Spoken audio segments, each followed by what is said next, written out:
What's up, Fungal Associates? Welcome to Completely Arbortrary's Halloween episode. I'm one of your hosts. My name is Alex Crowson. What were you about to say? I was about to say the name of our other host, Casey Clapp.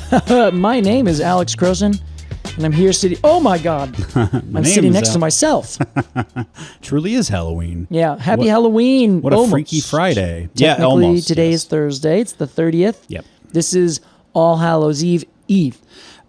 To that, I cry the rallying cry of Completely Arbortrary, which is close enough. All right. That's how we've operated That's our business right. for the last 5 Close years. enough. Close enough. You think we're going to change the day we put out our podcast to match up with some artificial idea of what the month of the day is? That ain't it, fam. This isn't who we are. Casey, really briefly before we get into this week's tree. Yes, we have a lot to talk about. We really do, but I just wanted to bring up the fact that you and I just got back from Orcas Island. Yes, our very first road trip. Yeah, we took Arbortrary on the road. How many years did it take? And we spoke up there. Let's see, what did we do? We recorded a live episode at a brewery there on Orcas.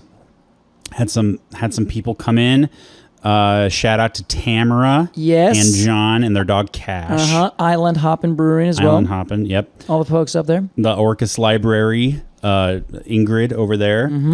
Robin of the Garden Club. And then you went off after a couple days there. Just gallivanted through Washington. Yeah. Anyway, that's my update. Yeah, great update, Case. Wow, your life is full of stuff. Things are going nicely. It all feels good. I'm a little under the weather right now. Yeah. I just need to get some more sleep. Well, I'm going to send you to sleep after It's like, we talk about this week's tree. This podcast is going to be so boring, you guys. I think we're both a little sluggish today, which is okay.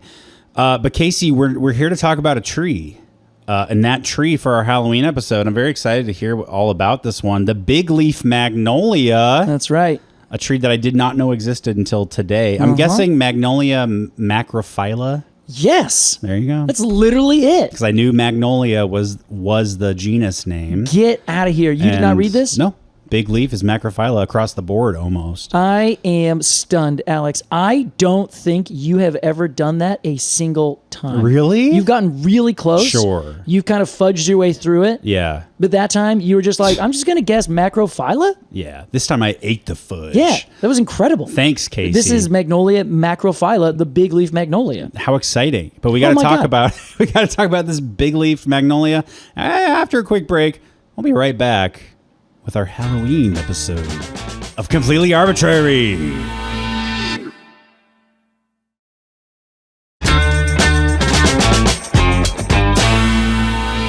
Welcome back to Completely Arbortrary. Today we're talking big leaf magnolia macrophylla. Casey, that's right. Let's imagine, as we do every episode, that you and I, Yeah, where are we? Are we maybe still in the southern United States? We still are in the southern... God dang it. Man, I'm nailing it today. This guy. How much research did you do?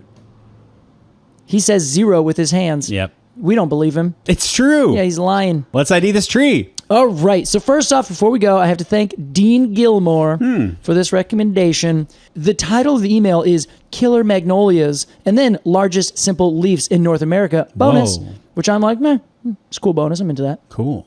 Now, here's the thing. I was reading this. I'm like, okay, killer magnolias. Okay, what does this mean? It's not that I didn't trust Dean. It's that I don't trust the things that like are the clickbait kind of stuff. That sounds very clickbait. Exactly. And this is definitely clickbait. Like it's Arnold Arboretum Killer Magnolias is the link that was sent over. So I'm like, okay, I'm going to read through this. I'm going to check it out. I'm going to see what this is all about. And you know what? It's not that wrong. It's not that clickbaity. Whoa. It's still a little clickbaity.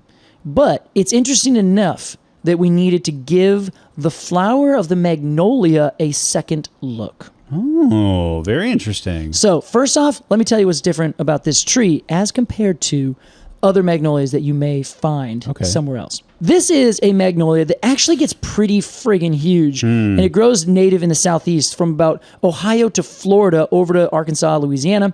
It is it's a mountainous kind of tree. It doesn't really want to grow in the swampy areas, but it's not going to be at the highest elevations in the world. So it often grows as a single tree amongst many other trees, very rarely in a small little grove, and it gets to about 30 or 40 feet tall. So 12 meters is about the highest you can get. I have heard, though, of some that are over 60 feet tall. Whoa. So that's got to be one that, like, everything's gone right for it. It's Yeah. growing in a forest. It grew with everything else that was growing around, and it just made it up to that tippy top point. But sadly, a lot of the older specimens have been cut down for whatever reason. You know, why do you cut down a tree? It was a victim of that. Then it also has been collected in the wild very often. So people have gone and found little guys, took them into the nursery trade, or planted them in some of their garden or something like that. Now, I gave a little bit of a sneak preview to this. The leaves are the biggest simple leaves in the continent. They look like they can barely hold themselves up. They do, right? Oh God, You so know, tired. they look to me like elephant ears, but like if an elephant could like perk up its ears like a dog or something, or Sure. like a cat can move its ears really intensely. Yeah, but to the side. Yes, exactly. They don't really go much over the vertical, over the horizontal, I mean. Yeah. So they look like gigantic paddles. Like they look like a life-size front of a paddle that you would have on a boat of some kind. But I want to or a clarify raft. something for people who are thinking southern magnolia, these big thick leaves. Yes. These are like very frilly and like tissue paper. Yes, they are deciduous. So they will not be lasting the entire year. So they don't have that waxy coating exactly like what you're talking about, the big leathery feel of the southern magnolia, which is grandiflora, which means big flower. Oh, how about that? Yes. Now, the flower on this, even bigger. It's bigger than the big flower. Exactly. But we're putting a pin in that. We're going to finish talking about these gorgeous leaves. Okay. Because here's the thing about these leaves. If you are walking through the southeast forest and you see this magnolia with these huge leaves, it could be another species called Magnolia tripetala. That is the umbrella magnolia, this other huge, gigantic leafed tree. But this one, if you look at the very base of the leaf, it has little earlobes that come off. So it has technically a cordate base. Yeah. Rather than the other one where its leaves go down there a nice little wedge-shaped base. They just kind of gently taper to an end along the petiole. So these ones have a little extra little tuck at where they meet the exactly. petiole. Yes, exactly right. Exactly right. Now, Alex, how big are these? They can be up to 30 inches long. They're very big. That's over 2 feet. That's crazy. That's like 2.5 feet. That's wild. It's huge. That's a big old leaf. It's the biggest leaf in North America that is not compound. Is that so? Yeah, that's right. Cool. Simple leaf. Biggest one. Isn't that incredible? That's right. I remember how this all started. Yeah, we brought this up at least a few times now. But I had a feeling, Alex, you didn't understand. You didn't fully realize, maybe, exactly what that meant. A little insulting, but I know. That's why I changed it to realize. Yeah. I think you understood. I had a feeling you were fucking stupid enough. I had a feeling that you just weren't getting it. Saw that dumb look in your eyes. And there I was, right again. All right, well, tell me about the leaf, and unless you have nothing more to say, then move on. Nah, that's pretty much it. It's oblong. It's ovate. You know, that kind of stuff. Nothing more exciting. The headline is it's very big. It's very big, but it looks, for all intents and purposes, like just a normal leaf. Otherwise, Casey, can we talk about the bark? we sure can.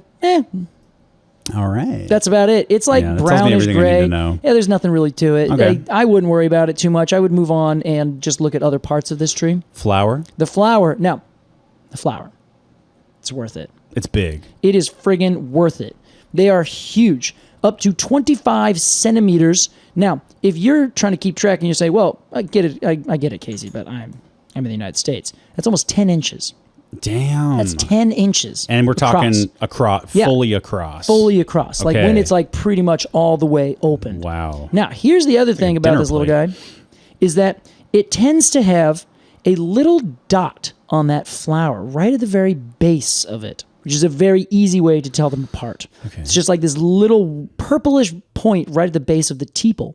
And we have to remember, they don't have sepals and petals like other flowers. They have tepals, which is essentially undifferentiated sepals and petals. Okay. A perfect teeple. It's exactly it. Yeah, it's why make anything different? Let's just put it all together and make it one thing. Okay. Yeah. Now, another thing to remember is that these are ancient flowers. Specifically, they evolved 95 million years ago in the Cretaceous period. Damn. That is a long ways ago. What's older, the southern magnolia or this one? It's a good question. Because I know that other one's very old too. Yeah, I don't know the answer to that. That's okay. Yeah. Are these also pollinated by beetles? They are. They are pollinated specifically by beetles. Cool. As are almost all the magnolias. Oh, great. Once this one gets pollinated, it creates this really bumpy fruit, really similar to the southern magnolias. Yeah. Except this one is a little bit wider. It kind of is more of a triangle shaped, but if the triangle has, instead of like sharp points at each end, it's like kind of rounded off, It looks like a morel mushroom. It does. Oh my God. It looks just like that. Yeah. That is a perfect description. Great. Yeah. Now, what is this? It's an aggregate of follicles. If you don't remember what that is, imagine you have this little kind of envelope. Okay. And then one section of that envelope will just kind of bloop, open up. And then there will be a little seed inside that envelope.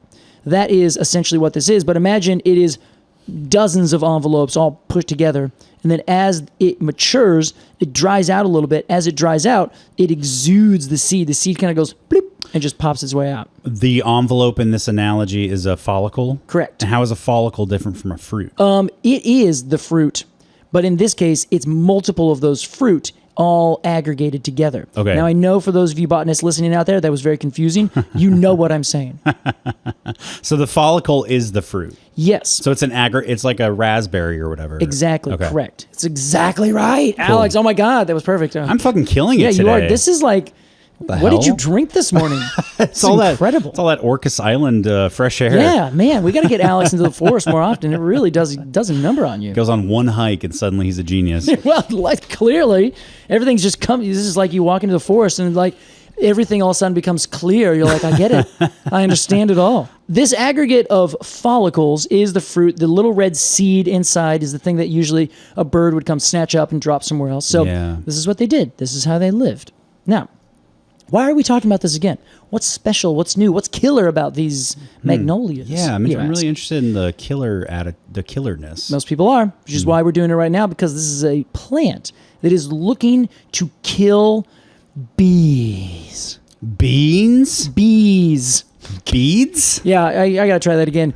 It's a plant looking to kill bees. Now I know we got some Arrested Development fans out there who understood my reference. I didn't get it. Okay. I missed it entirely. It's okay. So this tree wants to kill bees, huh? Yes, in fact, according to Arnold Arboretum, it successfully kills bees pretty much like all the time.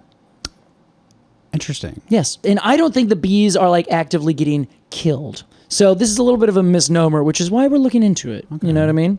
So here's let's go back. 38 million years. Let's go back at least 38 million years, but no further than 95. Okay. There is a brand new crew on the scene. They have broad leaves. They have flowers. They have taken the carpels, which are the sexual parts that used to just sit on an open leaf that was modified into a woody cone. No. And they say, now we're hiding it away. Come find it. Yeah, in a beautiful, juicy package. Beautiful, juicy package. Yeah. Once it's pollinated and fertilized and then all that. Yes, exactly right. Yeah. Crazy idea. Cool. Turns out wildly successful. Yeah. They end up making the deal with the devil, which is, at this moment, insects. And they say, insects, what if we make you do the work to have our sex? And then that's it. You cool with that? And the insects are like, are you going to give us some food? And they're like, okay, sure. Deal. Made. Okay. Done. Now you have insects pollinating all of these broadleaf plants. And before this, wind dispersal? Wind almost entirely. Yeah. Yes. So all conifers birds. to this day, birds didn't really exist Yeah, at this well, point. They were on their way. They looked a little different. They looked just a little bit different. So birds, not quite there yet. But of Sure. course, there's like lots of different dinosaurs. There were different sizes. There were still lizards. There were mammals. There were all sorts of different things. They were kicking it and having a good time. This is 30 years before the dinosaurs went extinct in the end of the Cretaceous and all this stuff. 30 years. 30 Damn, million years. so Excuse specific. me. I know my times like so well. So they made made a deal with the devil. Yep. The devil is insects. They said it's no longer insects, it's our sex. Exactly. Great. You understand. So that's what happened. And now to this day, around in June, these big upright buds will start to appear. They will then turn themselves into these big beautiful flowers. They will get pollinated by a very particular insect, as you have already noted, beetles. Yeah. Because at this time, there was no other options. We assume there are no other options. There was probably some options, but beetles are the ones that made the deal with the Magnolia. There were no moths. There were no bees. No, like those orders of insects didn't even exist. Crazy. So beetles were the one to do it. Now, what do beetles get out of this deal? This is a great question, Alex. They get some food. Okay. So beetles smell what's going on inside the kitchen, if you know what I mean. Sure. So, yeah, that was a good one, Casey. Well done. I think I meant not to a say reference to anything. Just the words. reference I was trying to make was they can smell what the rock is cooking. I got that. And I completely messed That's okay. it up. Thanks, Alex. Thanks for seeing me. So the beetles, famously, all insects have really good senses of smell, right? So these beetles can smell in the kind of late spring, early summer that these flowers are on their way. Okay. And they don't wait until the flower is open.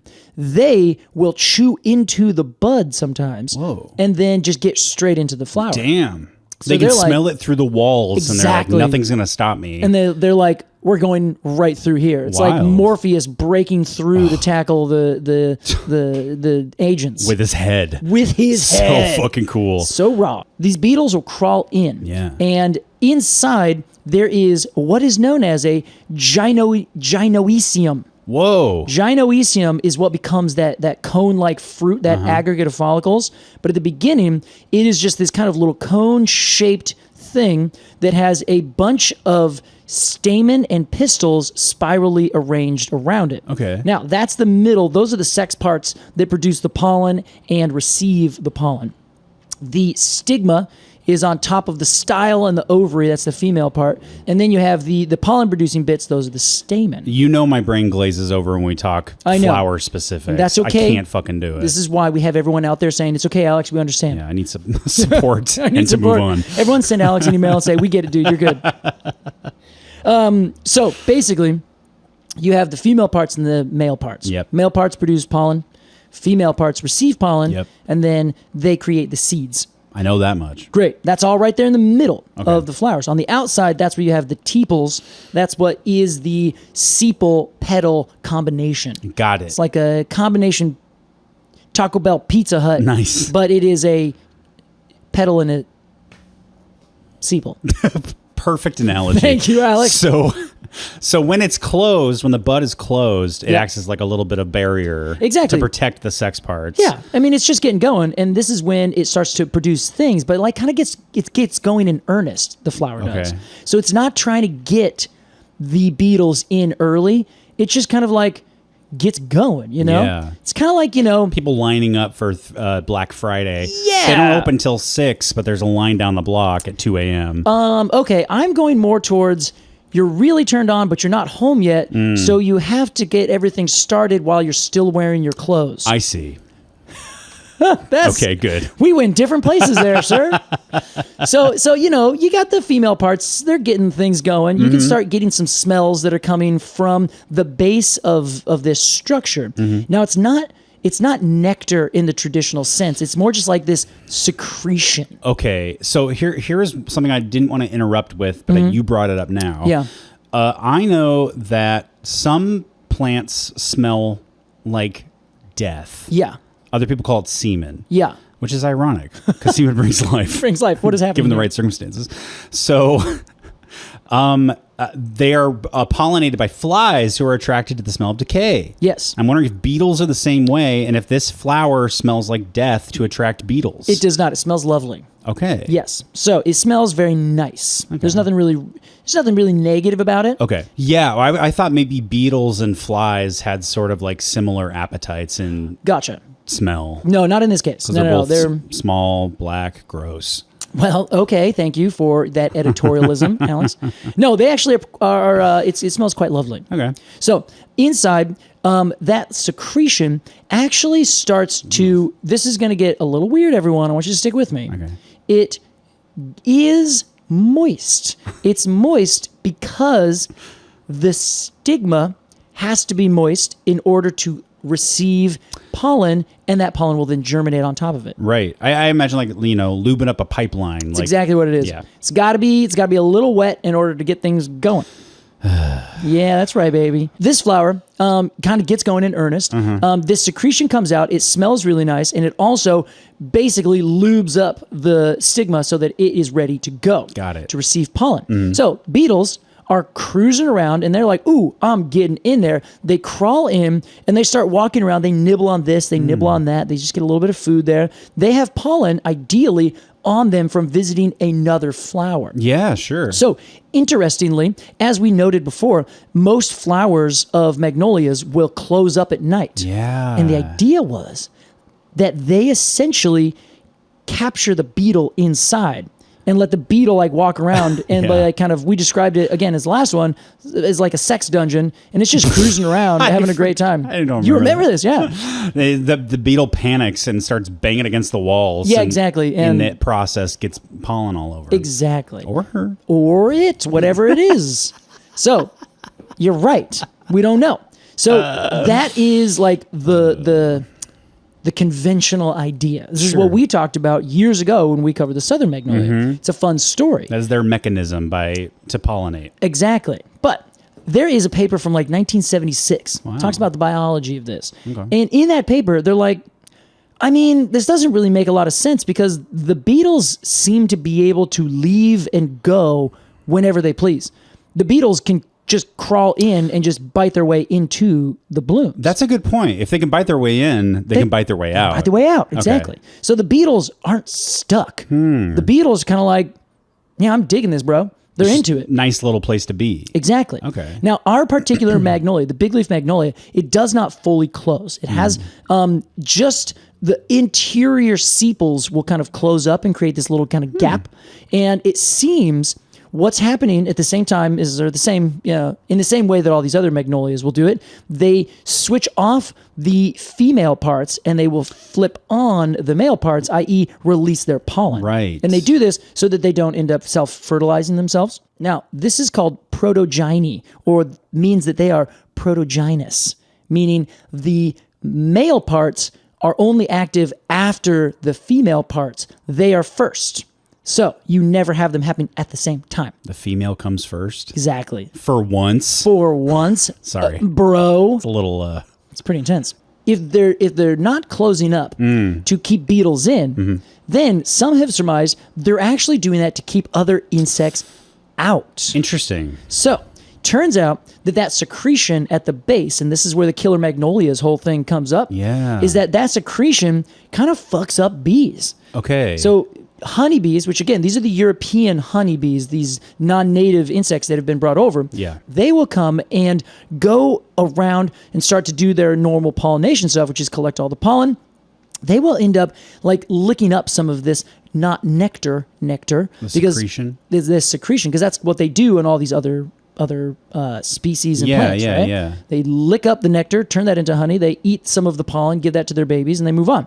So, if these insects eat this secretion, they end up getting extremely lethargic. Interesting. And so it looks like they kind of maybe fall asleep. Some of them like legitimately die, like they just kind of become dead bugs on the bottom of this plant, on the, like laying on the petals. Whoa, damn. Or they just kind of like buzz around and don't really like know what they're doing. They kind of just get a little fucked up. Okay. So like they get intoxicated, but in like a, oh, you have had an intoxicant, not I just got a little drunk kind of thing, right? Yeah. So they get in the like truest sense of the word intoxicated. Like an opiate. Exactly. They get really messed up. Okay. Sometimes they die and overdose on it. Apparently, that's just the little, don't look that up. So is it, I'm assuming it's some chemical in the secretion? Yes. Doesn't play nice. No. So here's the thing. Yeah. The first time that this has been brought up was a long time ago. Then in 2018, this Killer Magnolias thing came out. The person who wrote that said, stay tuned,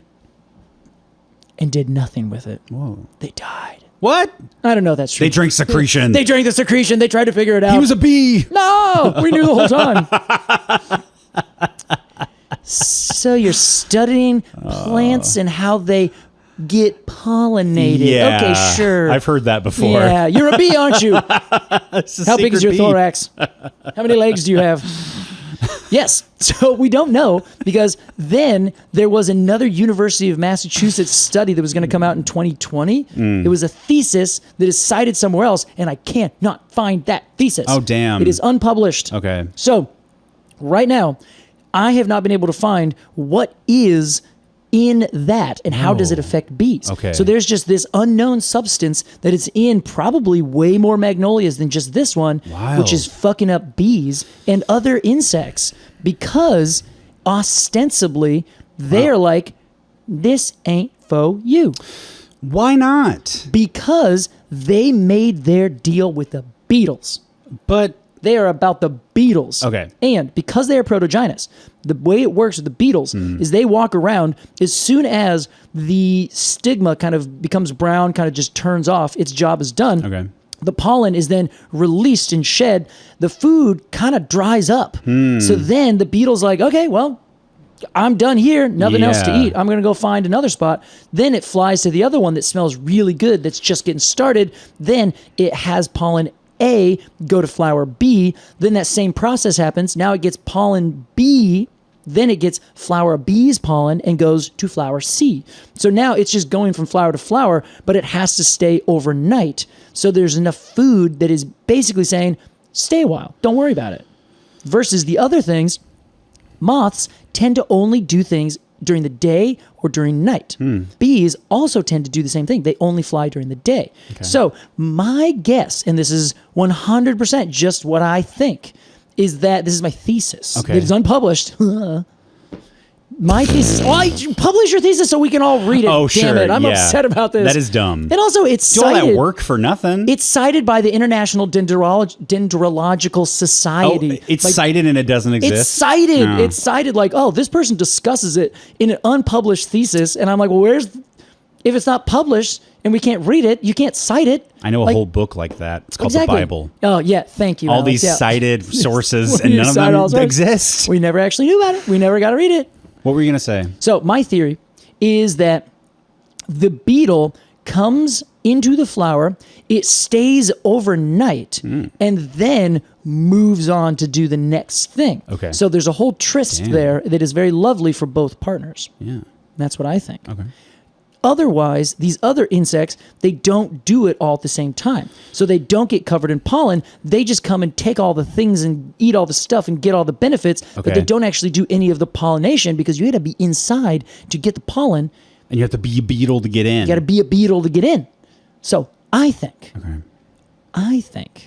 that it is a means of making sure that the deal that it made with the beetles stays true. That it is not going into some other insect and saying, hey, okay, you take a little. It's a means of basically saying, I made this deal. We are in cahoots here, and there's no reason for me to share any of that with you because you probably aren't actually going to pollinate me. You're just going to take the good stuff and get out of here. Okay. Here's my thing. Yes. I'm open to questions. Your thesis was great. Sorry I didn't mention that. Oh, yeah, just a few questions. Where's your conclusion? That's the only thing I remember from writing essays. Where's your conclusion? Okay, so I'm gonna talk for a little while here. I love that. And if it seems like I'm done and I don't say I'm done, I'm going to give it a break. I'm not done. Okay, exactly. Okay. Now, I am a flower on a bigleaf magnolia tree. I made a deal 100 million years ago. Yeah. Very long-standing partnership with beetles. Yeah. Now, my flower is built in such a way that much like the Rolling Stones' top 10 albums of all time, you got to be a beetle to get in. That's a little comment on... Okay. I don't really understand that, but I want it to keep going. A bumblebee, a bee comes up. Yeah. Don't at me. And it's like, oh, it's daytime. You're open.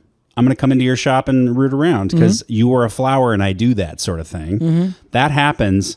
Why can't I just let it happen? I have to let it happen. I'm inanimate. almost. Okay, so I've made this deal with the beetles, and now I'm like, live or die, better or worse, I'm sticking to that deal. It's in the contract. Even if another insect is totally willing to help me spread my seed. Yeah. Done. That's a great point. That's done, part one done. It's a good question.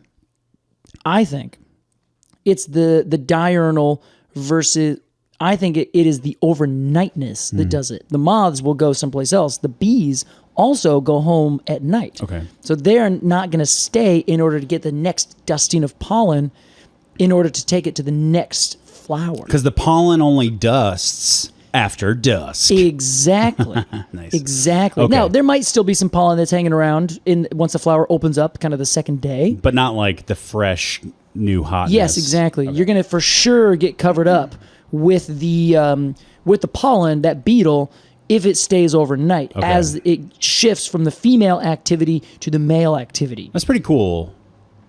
Yeah, it is. I like that. It's like only open at night. You got to be a beetle to get in. Yeah. Much like, no, I'm done with those. Okay. Yeah, so that is my theory. It has not been corroborated, and so far as I can tell, nobody has studied it to know for sure. But that's what I think. It's fun to talk about. Yeah. Well, here's my other thing. Why doesn't a flower? Why does a flower need to be perfect if it doesn't want to pollinate itself? Like, why does that make sense? Like, I'm going to put both my sex parts in the same flower, right? Yeah, yeah. But they better not touch each other. Like, well, then why not just put them on different flowers or different trees? Why not be dioecious? Yeah, right? Fucker. Wow, Alex. Sorry. Oh my God.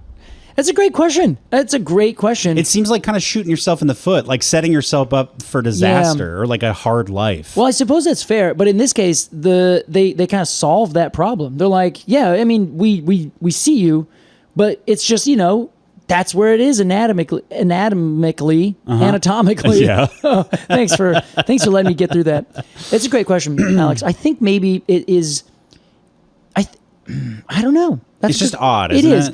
I think it's like a logical loop. Yeah. It doesn't make any fucking... I think that the magnolias are like, yeah, no, we hear you. We don't want to self-pollinate. So we've decided on this way to make it happen. We've adapted to just not have them on at the same time. So it's essentially having one flower that is male for a little while and female for a little while, which is basically just the same as having two different flowers that are full-time male or female. You know what I mean? Yeah, so it's more efficient to have a perfect flower than it is to have two different kinds of flowers? That would be my guess in this case, if we just straight use like energetics as a means of evolutionary pressure, where it's like, well, it's way easier for me just to like have this thing switch in terms of how much energy I'm using than it is evolve. And well, evolution isn't like a directional process, but it's easier energetically to do that than it is having just two different flowers that create that. But also, I think one of your other questions is kind of getting at, well, what pressures would need to exist in order to make a magnolia split into dioeciousness? Yeah. Beetles die. Yeah, exactly. Only two left, Ringo and Paul. What are they going to do? And how are they going to keep magnolias alive? Yeah. We don't know. But anyway, all right. My big question is, why the heck they still kill bees? And that's the thing that I'm like, that's where I'm kind of like, the plant's just like, yeah, go fuck yourself. I know the deal. I just think it's so good. The contract it wrote with the beetles is so strict that it can't just say no to bees. It has to kill them if they even try to get in. It has to actively stop them. It's just like, it seems extra, but I also kind of respect the dedication. Yeah, exactly. It's kind of cool. Now, I'm reading a book that talks all about plants being real, real smart. So I'm wondering if maybe the magnolias are deciding, hey, I'm not going to kill all of them, but I'm just going to like every now and then be like, I don't like you coming here, and start to put stuff that's a little bit more bad into the secretion. Yeah. So that the bees stop coming. The beetles. Oh, okay. I see. Interesting. I don't know this for sure. It's like, imagine you're just like walking, you're minding your own business. You're walking through the Portland on a Friday night and you see this cool door and you're like, what is that place? But you see people walking in with invitations. Yeah. And you go up to it and you say, hey, what is this? Is this a secret club? And they shoot you in the head. They don't just say, no, you can't get in. They kill you on the spot if you Yeah. even attempt to talk to them. Yeah. That's what's happening here. That is exactly what's happening. And I think it's really cool. And I think it's really cool. That's a club I want to be in. Well, Casey, that's the Bigleaf Magnolia. We got to give it a rating, but we got to do so after a quick break. We'll be right back with our spooky conclusion to our spooky month here on Completely Arbortrary.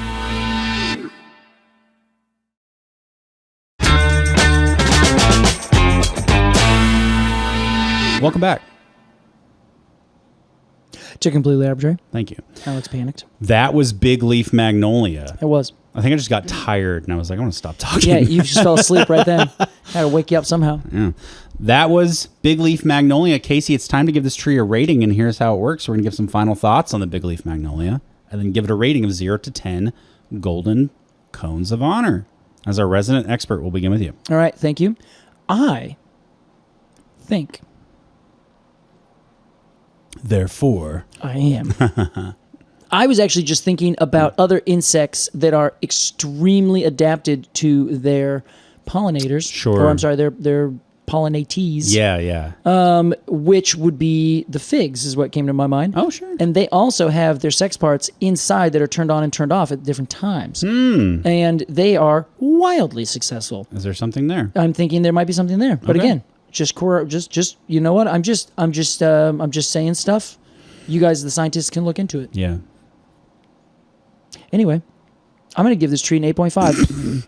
Actually, I'm going to give it an 8.8. The reason I'm going to give it an 8.8 is because, A, it's got the biggest leaves of every single tree in North America. That's pretty cool. That are not compound. Awesome. They have some of the biggest flowers of any flower I have ever seen, personally, professionally, or in my dreams. And I love that. Cool. Certainly in North America. I also love that this relationship, based on this tree, based on what I've kind of researched and surmised and, uncorroboratedly suggested, is that it's not that this tree is manipulating the insect, the beetle in particular. It is that they have got together and the beetles know exactly what they're doing. The magnolias know exactly what the beetles are doing, and they're totally okay with it. So it's more giving both insect and tree the credit that they're like, no, we're very much on the same page. And we have been for literally millions upon millions upon millions of years. They appear to be taking advantage of each other. Yes. But really, it's all consensual. All consensual. They kind of love that. They all love that. Yeah, exactly. It's like, it's definitely role play. There's a burglar. They're biting through my pedal. Like, yeah, they're definitely into it, So that actually cool. gets me up to 8.9. Like, I'm into that. Damn. I like that this is a situation where everyone knows exactly what's going on. They're having a good time. Yeah. And as soon as someone else tries to get in on it, they're both like, Shot on sight. no, this isn't for you. Yeah. This is not for your eyes. Please leave. Cool. And I'm going to drug you to make sure that if you do leave, you're not going to find your way back. Wow. Oh, I gave that one a little too much drugs. Oh, this fell is asleep weird. on my doorstep. I'm just going to drop my pedals right now, So, I'm giving the Bigleaf Magnolia 8.9. 8.9. I just think it's sick. That's great, Casey. Everything about it just seems like it's a rad little tree. Yeah. It's a rad big tree. Yeah, true that. So, there you go. Nice That's what I job, get for it. 8.9. Okay, right. I'm almost with you. I love how brutal this tree is and how committed it is to beetles, to the point where it doesn't even, like I said, it doesn't just say no to other pollinators. Yeah. It like actively harms them. Yes. It's saying, don't come near me. I don't want your help. I have my own guys. Yes. However, I am not attracted to this tree the way it looks. What? I know. What is it? What about it? I just think it looks kind of like a mess. You think it looks like a mess. And I am not like you, where I'm like, bigger is better. Like, I don't love superlative trees in, like the biggest leaf. Like, I don't really care. I don't like the way it looks. It could be tiny and look really beautiful. And I'd be like, nice. I'm on board. So you don't like a hot mess? That's what I'm hearing. No, I like a tree that has its shit together. Jeez. This is like a hot mess that's been around for 90 million. Like, you got to get it together after that much time. Look nice. And I can see how some people might think this tree looks nice. I like its leaves. I think those are kind of cool. Okay. But that might be where it ends, Casey. The flowers are fine. Oh my god. They look a little primordial for me, like they look very maybe not primordial, prehistoric. Okay. They just look like old, and they are, but they look very old and out of date and like mechanical or utility, All right. I hear you. I see that. So, I'm giving this guy in celebration of Halloween a 7.2. It's not related to Halloween. Just in celebration of Christmas, I'm giving you a piece of wood. What? It's Christmas. It's October. Have some wood. Yeah. What did I say? 7.2? You said 7.2. Yeah. I said 8.9. Yeah. Okay. All right. We're a bit off on this one, but I think that's okay. This is okay. We can both agree that the way the tree goes about its business is pretty cool. I agree on that entirely. Awesome. Well, Casey, that was our review of the Big Leaf Magnolia. It's time for a game. Oh, we get a game. That's right. And this is a fun twist on a house favorite. This is a Halloween edition of Family Tree.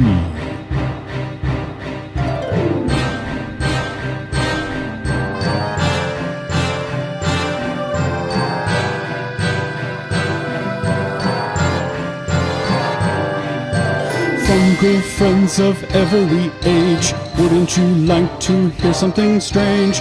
Come with us and you will see this our game of Family Tree.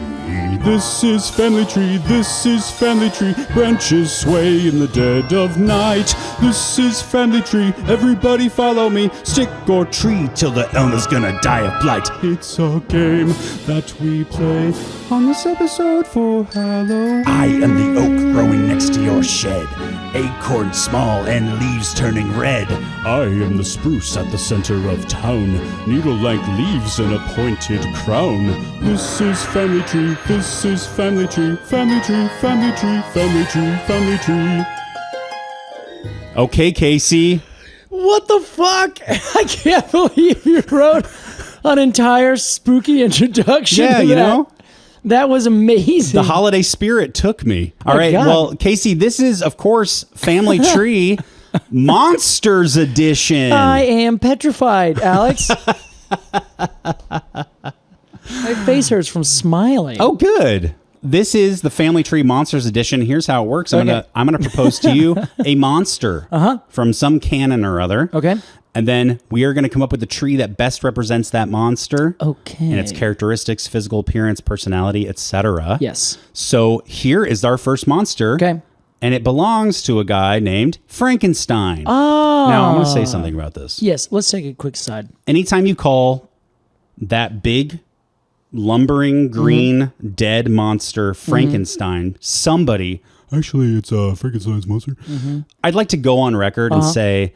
calling that monster Frankenstein is perfectly acceptable. Okay, yeah. It's like a nickname. I would agree. I think it's very silly. Die Hard is a Christmas movie. That's the same people are saying that shit. They're all at the same pubs, saying the Yes. same things to the same people. Yeah, annoying all right. me. I hear you. Okay. So let's find a tree that best suits Frankenstein. Western red cedar. All right. Why What's do the you next say one? that? Oh, come on. All right. So here's what I think that I was actually really hoping that you were going to choose that because I was like, oh, he's going to choose Frankenstein's monster. Oh my God. What he was going to do. Okay. Then it struck me. Wow. Almost like lightning hitting the top of a castle. Here's why. I have seen some of the biggest, most beautiful Western red cedars in the entire world. And they're ancient. They're really old. They look, in some regards, as if they have died already and come back to life. Interesting. Number one. They Number probably two. lived many lives and lived Exactly. many deaths. Yes, they are very likely the oldest trees in the entire state of Washington, probably almost in the entire West. Pacific Northwest, above the redwoods and things. So here's another thing about them, is that they get so big and so old and have such weird anatomy and their crowns are so complex and fascinating that trees like Sitka spruce and hemlock will actually germinate on and in them and then grow as well. I know of this. Yes. Now I have seen reasonable size, very justifiable trees growing on the stems of another Western red cedar tree. Like a limb. Yes, exactly. Where there's oh my God, there's a whole tree growing off of another tree. Because those limbs are big. They're like living rooms, right? They get huge. Yeah. That's crazy. But they don't get like 100,000 million feet tall like the redwoods. They're like in the like between 150, 170 feet tall. Sorry, I mean the limbs, the width of those limbs that the new trees are dropping and growing on. Yes. Now, all of the above, exactly. Okay. So they don't get like really big and massive with big straight stems. They're like really complicated. They have like multiple branches like what you're talking about that come up and grow up. Then those die and send up new branches. And so it just creates this like this craggy top that has so much place for leaves and debris and stuff to just grow in. Yeah. Where you just get big trees growing on top of big trees. And that makes me think this is a Frankenstein tree. That's perfect, Case. That's what I think. And they're afraid of fire because And they're made of wood. fire. There you go.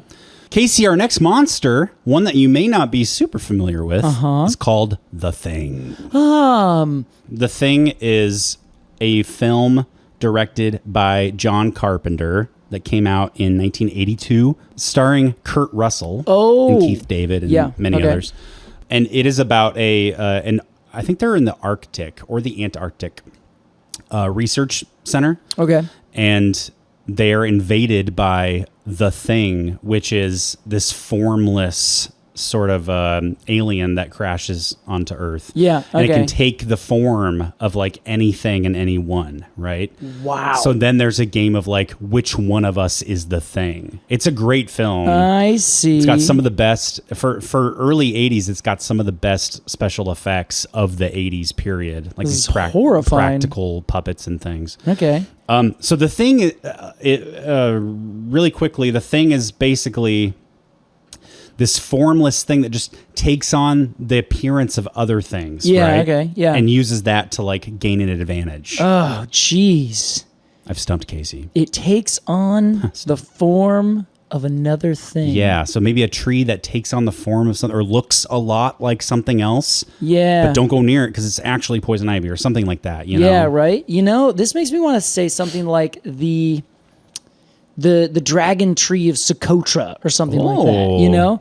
Like it's a tree only in so much that it looks like a tree. But when you actually like get into it, you're like, well, this is actually like more of an asparagus or something like that, you know? None like, of the elements are tree-like. Exactly. But if you look at it zoomed out, it looks like a tree. Yeah. So when you like are doing your, okay, what is the definition of a tree? There's, those people in that pub talking about Frankenstein and his monster, and they're saying, well, it's not really a true tree. That's right. I think that is also very much like, yeah, I think it's got to be something like that, Cool. you know? I love that. Where it's like, okay, let's like stick with the traditional definition of tree, Yeah. and then find the thing that certainly is not a tree, but is doing everything that you think a tree would do, and then be like, but you ain't a tree. Totally. So I think cactus is somewhat similar. Yeah, exactly. Like a Although they saguaro don't- cactus that's like growing up and like doing Yeah. tree-like stuff, Or or a like one of those palm. weird guys. Yeah, exactly. I'm thinking a lot of palms too. Yeah. Like a Joshua tree. Yeah, we're like, you're not a real tree, but you look like a tree, and There if you I go. get too close to you, you're gonna poke me. Yeah, that's That's great, Casey. It's essentially killing me. Yeah. I'm very anti-poke. Early Facebook, no thank you. No, Too much poking thank going you. on. Oh, that's right. I forgot about that. Man, what a good time of our lives. All right, Casey, here's the next monster. Dr. Acula. Yes, man. I was saying Dracula at the same time, being like, I'm definitely going to guess this. I heard you. And then you said doctor, and I panicked. You got it right, Case. Of course, Dracula is a creepy old man who lives alone, Yes. seduces an underage woman, and then moves to London to chase after her and Yep. kill her husband. Well, I mean, creep. we've all been there. Oh. We've all been there. Now, Dracula is He's also a vampire. Also a vampire. Sorry. That's what I was going to I forgot say. Like, that part. isn't this Vlad the Impaler? Who this is based off of? Based on, technically? yeah, it's, roughly. Yeah. Okay. So, Dracula. Yeah. Intimidating, Yeah. kind of sexual. Very hot. Yeah. Like, the seduction was easy. Yes, but he also used magic. Drinks blood in order to stay alive even though he's dead. Ooh, Right? yeah. Steals resources from other living things to keep himself, yeah. quote, alive. But really, he goes to bed every night in a grave. And if you stab him with a piece of silver, he'll die. Or I guess a cross or something. Yeah. So, you know what? The easy answer is just this is Nutsia floribunda. This is our Australian Christmas tree. Wow. It's a parasite. And it eats all of the roots from all the other trees. Yeah. But this is the one that has that fancy mechanism where it wraps its root around the other root and then slices it Oh, yes. And then like basically puts a membrane in between it. Yeah. And then continues to like just siphon off little bits while some of it goes through. I feel like this has to be that one. That's fucking awesome. Yes. I forgot about that. That's incredible. Now, I don't know that the Australian Christmas tree has ever moved to London and parasitized other trees over there. Well, But Australia does count as a grave. the Everything there wants to kill you. That's true. So it's just I a thought matter you of time. meant, like living there feels like death. Oh, no. I think it's supposed to be a very nice place, and I really want to go. Well, the Australian Christmas tree might not have moved to London, but Londoners, colonized Australia. They did, so it's kind of a reverse Dracula kind of thing. That's pretty cool. A reverse Dracula. He shoots blood into you. Yeah, exactly. Oh, man, the worst parasitic tree ever. That's poison blood. Okay, Casey, next monster. Okay. You're going to like this one. Medusa. I love Medusa. Tell us about Medusa, Casey. Well, Medusa is one of the Gorgons, one of the three sisters, and she's very ugly. I believe Hercules, the famous, cut her head off. And held it up like this. held it up, and like then if you make eye contact with her, she turns you to stone, and her hair is made of many serpents. That's right. She's also on Athena's shield, her head, so that Athena turns her enemies to stone. I remembered that she was on somebody's shield. I did not know it was the goddess Athena. It's the goddess Athena. That's incredible. Yeah. I love Athena. Yeah, she's badass as fuck. She's hot. Okay, so Yeah, so Medusa, Casey, what tree reminds you of Medusa? Medusa. Turns you to stone if you look at it. Has Turns hair to of snake. stone Hair of snake. is a sister. Yeah, maybe there's a small genus that has just a few trees. Just a couple snakes. I don't know. Honestly, the first thing I think of off the top of my head is like a bristlecone pine or a white bark pine. One of those old ancient trees that are like it's not that they turn you to stone, it's that they're so old it almost feels like they themselves have turned to stone. Interesting. And they have like these weird fuzzy branches that come out that are all covered in needles and things. Yeah. So it makes me feel like it's kind of snake-like. That's cool. But I can't really tell you anything else more than that. For on the spot, that's pretty good, Case. Okay, so I'm gonna choose then an ancient bristlecone pine, That sounds great. and it's for only very slight, relative, tangential reasons. This game is abstract, and so I yes. think that's a perfectly good answer. Thank you, Alex. That makes Yeah. me feel very, very validated. You got it, pal. Last monster. What do we got? Out of the Japanese waters Oh, comes an ancient beast. you know, for some reason I thought this was going to be a Star Wars character. Oh, no. I don't know why. It's not. Okay. The Sarlacc. Yeah. Of course, I'm talking about Godzilla. Godzilla. It'd be funny if I set all that up and said King Kong. Yeah, I was I like, don't wait, remember what? that.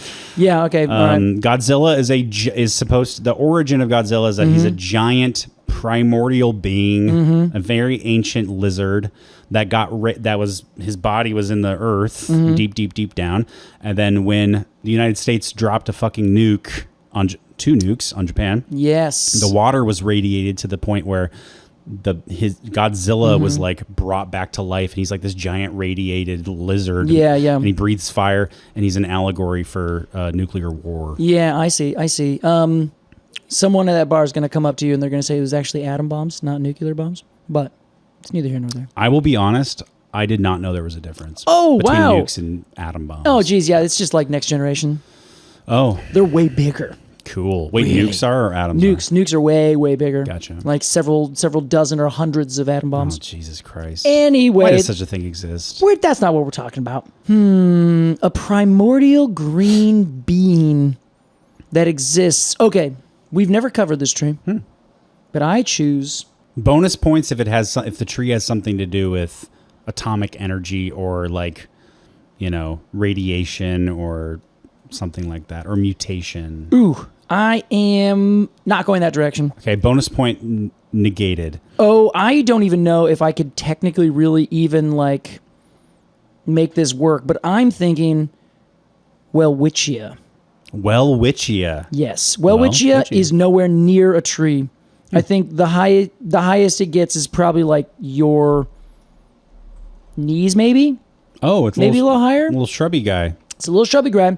It's a little shrubby. It's a little shrubby guy. Yeah. Now, the sole species is Welwitschia mirabilis, and it is this weird, strange growing thing that has it has what I believe are leaves that never stop growing, and most of the body of the plant is underground. Wow. So let me just see. So it's a dioecious perennial plant with short stems and a taproot. Beyond that, the plant is often described as bizarre, weird, or more explicitly, unlike any known plant on Earth. Wow. And my God. it's got a woody, unbranched stem that has two strap-like leaves that grow from it from a basal meristem, which means that it continues to grow its entire life. But they don't really get big or long or anything. Just imagine having like a never-ending leaf that just keeps on getting longer and longer and longer and longer and longer and longer. The stem looks like a zombie's mouth. Yes, it does. It Really looks like creepy. really weird. Like, it's kind of uncomfortable to look at. Yeah, I don't like this tree. It makes me feel like the most, I don't know, like there's like weird underwater creatures that like just hide themselves in the sand. Yes. And as soon as something comes by, it snatches them. Yeah. I feel like this is the plant version on land. I thought you were going those deep sea animals that are so unlike anything else. Yes. Okay. That were like, it could like give us a psychotic break to see it in real, like Exactly, yeah. I don't even know what to compare that to in my human brain. That is what I think this is. Yeah, I don't like this plant. You don't. Not at all. And I don't like the Godzilla movies. So. And I also don't like Godzilla.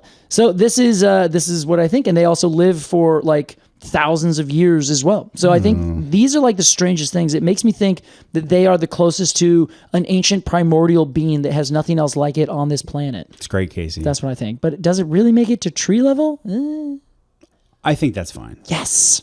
You're I'll take it. I'm always so concerned with semantics in this game. I know. You got to open your mind, man. I know that those people at the bar, they're going to be listening. They're going to come out and they're going to say, "Well, Casey, witchy is more of a herbaceous perennial plant." Send them to talk to me. Okay. They'll walk up. I'll walk away, And then- that should tell them everything they need to know. Problem solved. All right, done. All right, Casey, that was Halloween Family Tree Monsters Edition. We hope you enjoyed it, everyone.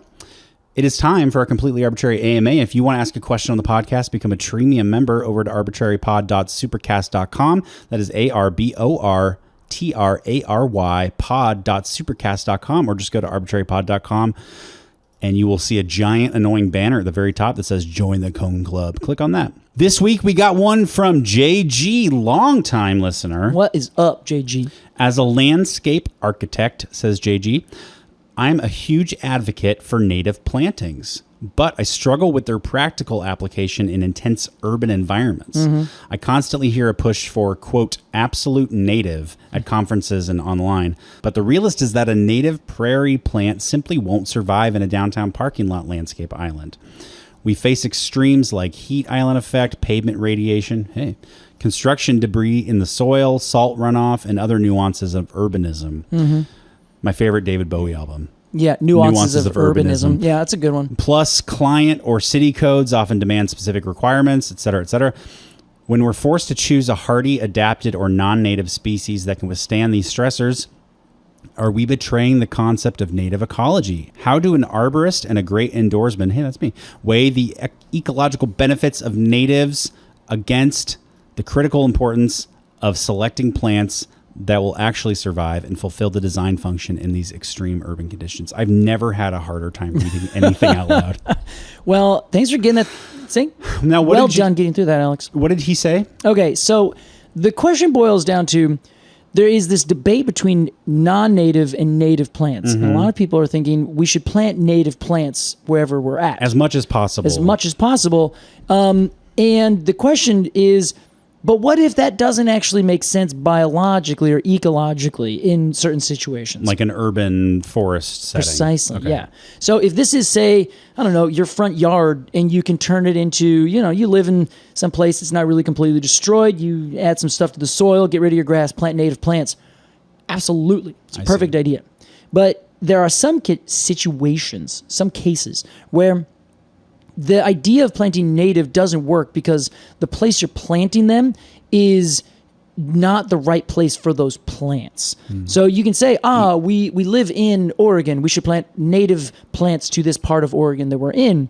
But in the urban area, like the densest, the most like urbanite of urban spaces, is that really a native landscape? I'm thinking like the planting strip outside of an office building. Yes. Downtown. Perfect. That's a great example. Yeah. Yeah. Or like the planter strip next to your new apartment complex. Yeah. It was just built in, this new happening neighborhood that it used to be an old industrial space or something like that, I think I would argue that those are not native spaces. I would also argue that. And we have talked about this multiple times, and we talk about the idea of invasiveness as like an issue, right? Where it's like, okay, great. Yeah, I see that there's this non-native species that's growing perfectly happy in the crack in the sidewalk, but like the crack in the sidewalk isn't really a native space to begin with. So why are we there? Everything about it, the soil, like JG said, the soil, what's in it, the runoff, all the chemicals, none of it is a native situation. And we've altered all of the ecological components that go into it. So if we just use like a point on the map and say, this needs to be planted with stuff that used to or should be growing here, that's not really getting the full picture, So we both agreed that those kinds of spaces are not like native landscape. Yeah. But what are the downsides to just planting native plants there anyway? Totally. A lot of times I use our trees that are native here in the Pacific Northwest as examples for this exact purpose. Great. Where if we want to plant native trees, we have some native trees that just don't like growing in our urban areas. They don't like pollution. Like madrone is a great example. It does not like pollution at all. So it wants to be kind of out and away. Some of them can handle it. Some of them can be okay. But generally speaking, they perform better further out. That is also good evidence toward the claim that those are not native spaces. Because if it were, the madrone would be kicking it. The madrone would be kicking it. Exactly. That's a perfect example. If we just use the plants that are growing there and say, well, it actually doesn't seem like the native species are doing their native thing. Yeah. Does that make this a native space by proxy or not? Yeah, we're just using that. It's a great observation.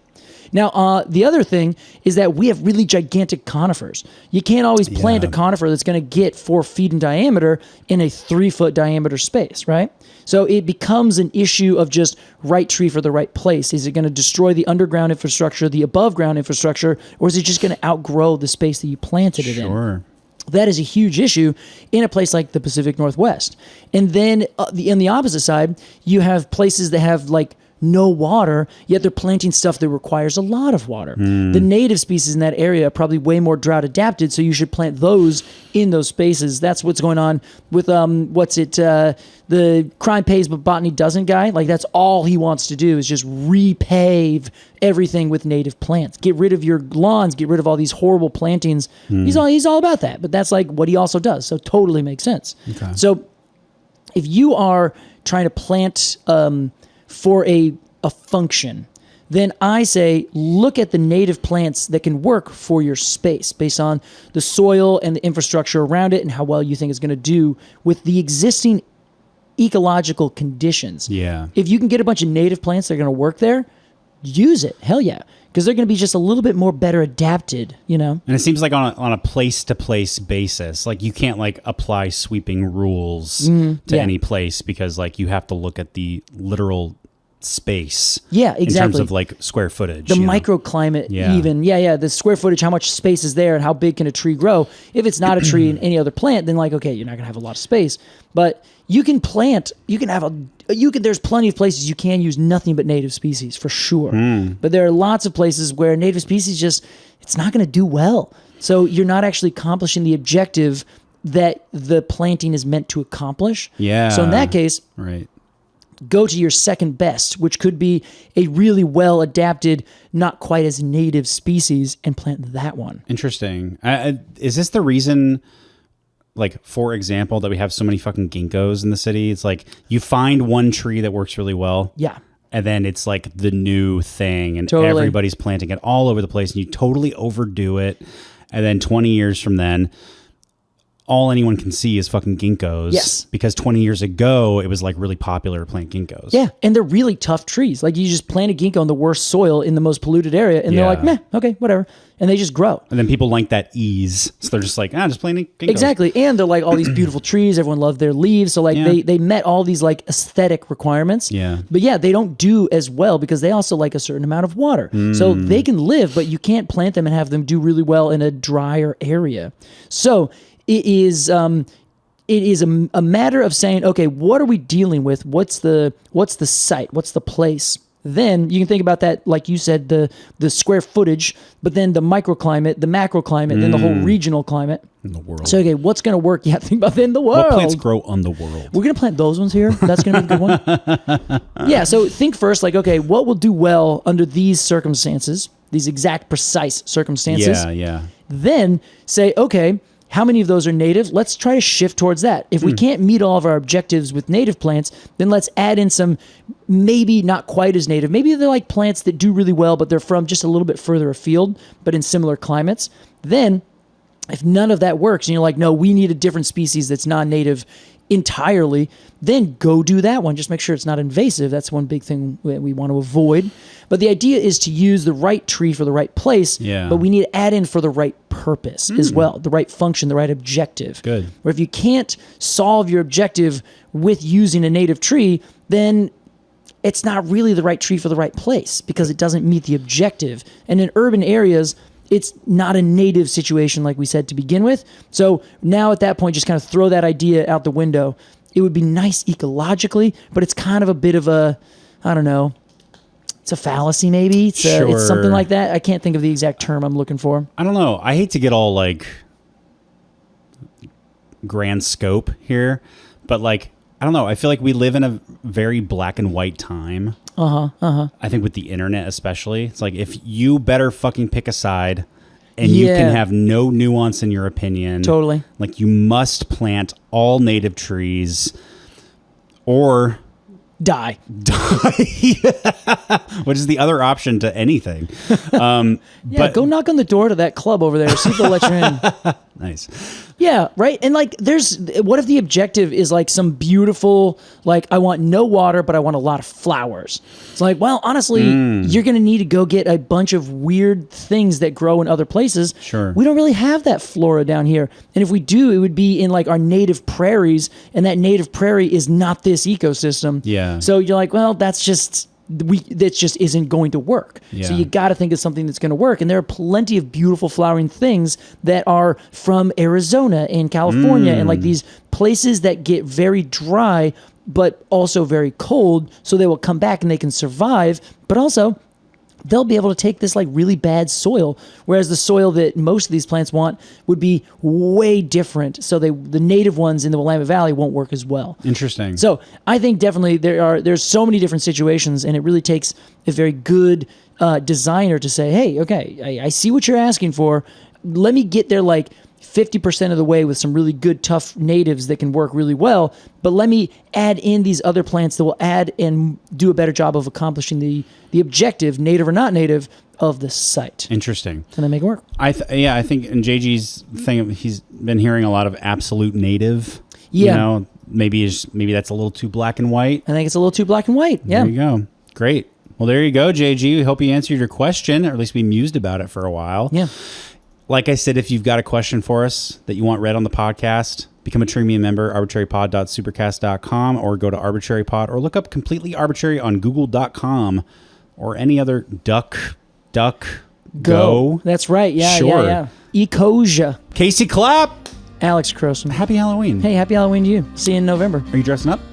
Yeah, I think so. Maybe. I don't know, honestly. What are you going to be?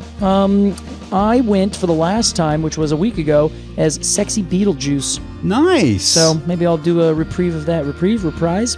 Maybe I'll do that one again. He's already sexy, honestly. He's already sexy. Just goes Beetlejuice. I'm not dressing up for Halloween proper, but I am going to a Harry Potter themed Thanksgiving dinner. On Thanksgiving, okay. And everybody's being a different character, and I thought, big guy who loves animals, I'm Haggard, baby. I was gonna say that's definitely you got to grow your beard. Yeah. Oh, yeah. I'm gonna Grow be your like. beard. I told him I was gonna be like a Portland hipster version of Hagrid. Oh, They have the same reaction. yeah. Everyone wants you to grow your beard. I'm not gonna grow a foot of beard in less than a month. Prove it. I guess I could try.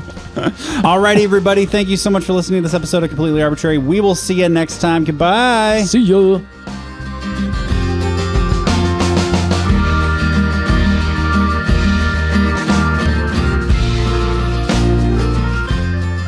Completely Arbortrary is hosted by Casey Clapp and Alex Crowson.